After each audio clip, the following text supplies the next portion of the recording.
Answers sometimes feel so good to receive, don't they? You have been working and searching for so long, and then, it's there. They can bring us calmness and peace, clarity and comfort, or joy and a sense of satisfaction. It's the pursuit for answers that can sometimes get frustrating and just frankly exhausting. Well, the Toddcast is a place that maybe you can glean some nuggets of perspective that can easily apply to you in your position here at Joe Bullard, your home life, your marriage, your relationship with your child, or just somewhere in your everyday life. Remember, as our friend Andy Andrews says, the quality of your answers are only determined by the quality of your questions. Come alongside Todd and I as we explore topics that might not be what you're expecting.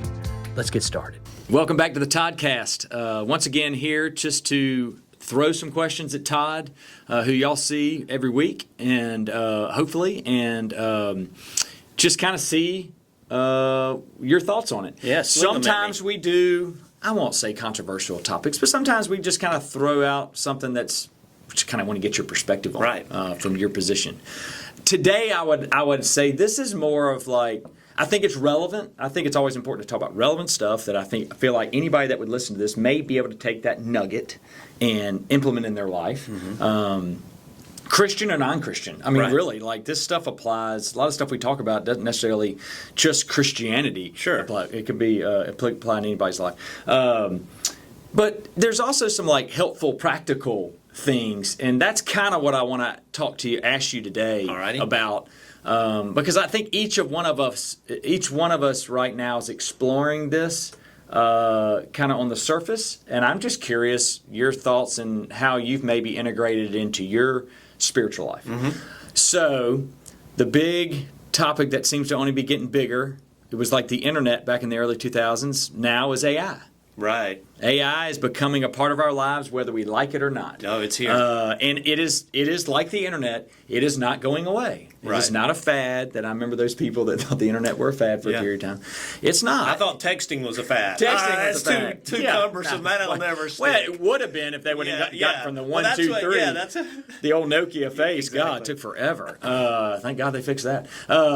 But AI is obviously, like I remember we had a particular person I work with here that had never, 3 months ago, had not heard of ChatGPT. And I said, hey, there's this thing called ChatGPT. Now, like every conversation leads with him is, well, when I put it in ChatGPT, I'm like, well, what did you do before ChatGPT? Right, exactly. It's almost like we're becoming reliant on it. Here's my question, kind of more of a practical, like, how have you incorporated AI into your spiritual life? That's a great question, and actually, this is. Have you? No, I have, and this is a question that I want to. I'm going to answer that, but I want to tell you this: that I get asked that all the time now, and in two ways. One, how do you use it as a pastor, and two, That's what I'm curious. How do you use it in your daily spiritual life? Yeah, I think. All right, so I'm going to answer not all the ways I use it. Because some of it's silly, right? Well, silly. Somebody once told me if it's silly, it means it's important. Well, okay. I don't know who told you that, but anyway. So I'll give you a silly one. Right. So we bought this house in Midtown and redid it for my parents. Okay. And so we went in and took a picture of the rooms and said, this is a 1940s Midtown bungalow or cottage in Mobile, Alabama. What colors would look good in this room, and what flooring? And it put a picture. It put a picture. It's amazing. Dude, I don't think that's silly at all. Like, dude, that's I'm telling you, we used it. Like, that is how we did the whole thing. We did it with the outside too. That's how we're doing our landscaping. Well, it's funny you say that. Yeah. My wife just took a picture. We had these planters in front of our house, and she said, put in ChatGPT.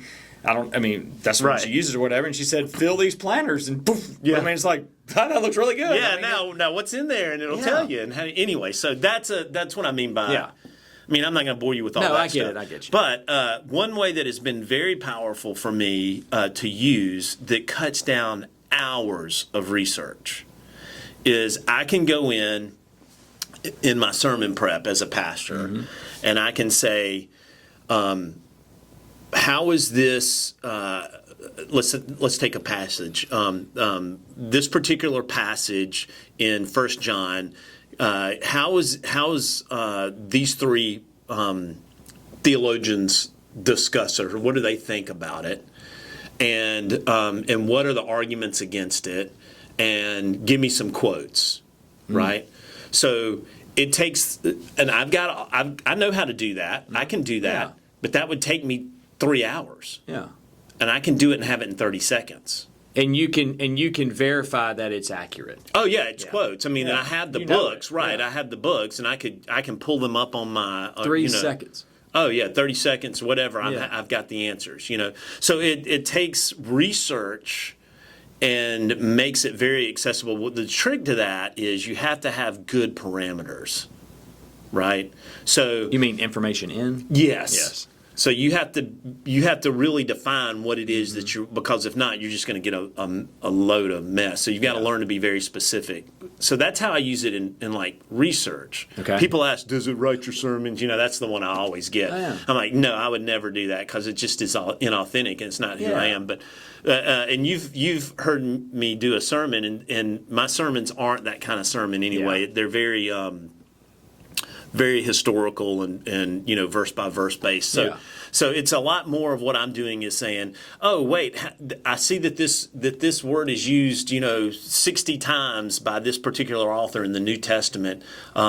Summarize how he uses this word in the context, and done in 30 seconds. Instead of me having to go through and look up every single one. So it does that kind of thing. Gotcha. What do you have a particular one you use? Like to use? I use Grok. Okay, I was just curious. Chat GPT is really good too. So those are the two. But I use Grok. Just curious. I found that Grok for some reason has been better at discovering a breadth of information for me and what I'm using it for. But so I'll tell you where I've used it too for spiritual life. Yeah, daily spiritual life. Daily spiritual life. You can go in and say, I'm really interested in this topic, or I'm struggling with this right now, or I want I want to grow spiritually around this certain topic or this part of my life. Can you create a 30-day reading plan and devotion around this? And it's good. And it's good.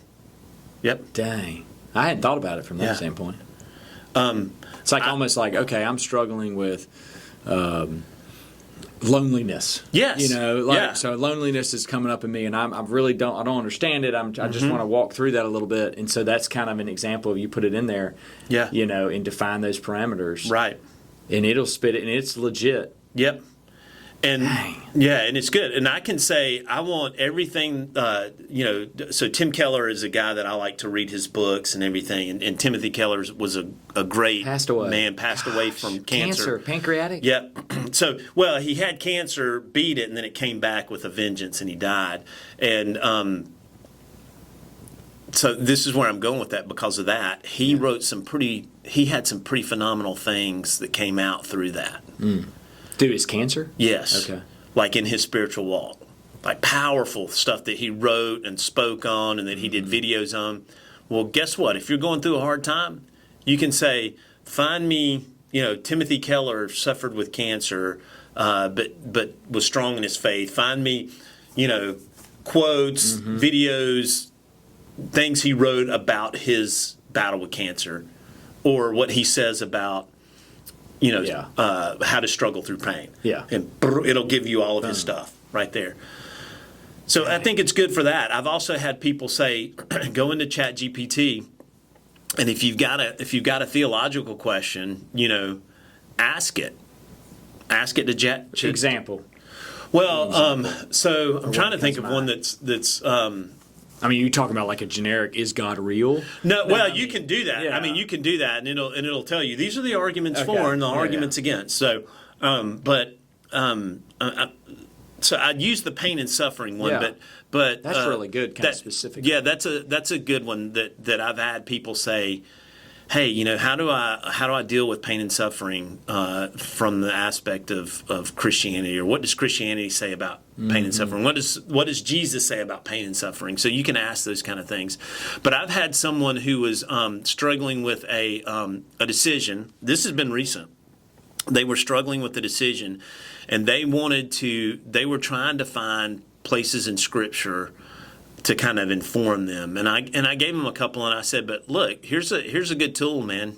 Just use this, look it up, take your question to it and say, I want to find any Scripture that has to do with this particular topic, and then can you give me some trusted sources that that have written about this particular scripture, about those particular scriptures.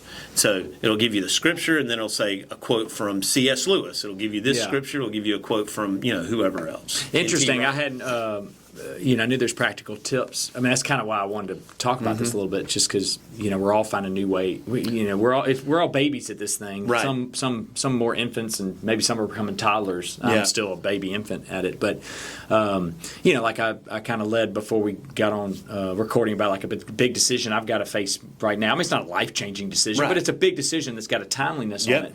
But like, what a helpful way to say, hey, I've got a big decision that's under a certain time frame. These are the feelings I'm having around it. Point me to Scripture, certain places in Scripture where there's a relevant. Point me to relevant Scripture around this now, and it since it's timely, it takes 3 seconds, and I've got some information. Yep. Exactly. That's helpful. Well, as opposed to you got to go home, you got to get your Bible out, you got to remember. I mean, it's thing's thick, and it's pages on both sides, and both sides of the page. Yeah, exactly. and sometimes you can even look up a word in what's called a lexicon for the Bible, and you can look that up and find every place that it occurs. But then you're like, wait a second, there's 40 passages. How am I going to even wade through that? So. That's super helpful. So yeah, it is. And so then there's another thing that a guy recently at my church was like, so you said something about this Greek word that in the New Testament. How do I find out more about that? And I was like, look it up. And he did. And why do I not trust her taking my information and sell it to Well, and people ask that. They do have. They're like, do you trust it? Do you trust it? And I'm like, yeah, because I know, like. I've asked it stuff to test it. Like, is it going to give me some random weird stuff? And no, it doesn't. It's good. But the parameters are key, putting in the right stuff. So it can be helpful in your spiritual life. I tell you what you can do, too, is, hey, you can tell it to create a prayer for you. Like, I'm struggling with this, and I want to pray about it. Write me a prayer. I've done it with liturgies too. So where I've like, okay, I want to do a daily liturgy where I wake up this morning, and I want to have just a morning devotion time. Create a daily morning devotional liturgy for me, and it'll go. Well, I got a feeling we're going to be continuing talking about this. Yeah. Thank you for those insights, Todd. I think that's super helpful. Hopefully, certainly to me, but others listening. So, all right, guys. Till next time. Take care.